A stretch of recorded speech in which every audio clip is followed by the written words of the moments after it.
आणखीन एक महत्त्वाची बातमी आहे। महायुतीमध्ये अमरावतीच्या जागेवरनं वाद आहे। अडसूळ चांगलेच ठाम आहेत। फडणवीसांकडनं नवनीत राणा यांच्या उमेदवारीचे संकेत एकीकडे देण्यात आले, तर नवनीत राणा यांनी 5 वर्ष लोकसभेत भाजपची बाजू मांडली असं फडणवीसांनी म्हटलंय।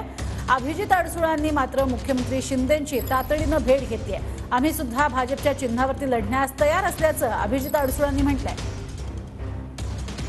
अमरावतीची जी जागा आहे ही भारतीय जनता पक्ष लढेल।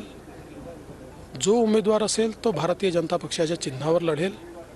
नवनीत राणा तिथल्या सिटिंग खासदार आहेत। नवनीत राणा पूर्ण 5 वर्ष भारतीय जनता पक्षासोबत राहिले आहेत।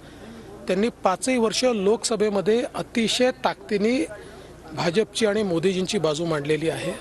पण शेवटी अंतिम निर्णय आमचं पार्लमेंटरी बोर्ड किंवा आमची इलेक्शन कमिटी ती घेते। त्यांनी ज्या पद्धतीने सांगितलं की अमरावतीची जागा ही भारतीय जनता पार्टीची आहे, आमचे शिवसेनेचे मुख्य नेते आणि महाराष्ट्र राज्याचे लाडके मुख्यमंत्री आणि देवेंद्रजी मिळून हे ठरवतील की बाबा ती जागा शिवसेनेने ठेवायची आहे का भारतीय जनता पार्टीने। आज उमेदवार म्हणून आम्ही त्या ठिकाणी आहोत आणि त्यामुळे आम्हाला भारतीय जनता पार्टीमधून लढायचं आहे का शिवसेनेतून लढायचं आहे। जर माननीय मुख्यमंत्री एकनाथजी शिंदे साहेब तशा पद्धतीने जर आदेश देतील तर आम्ही त्या पद्धतीने लढायला तयार आहोत।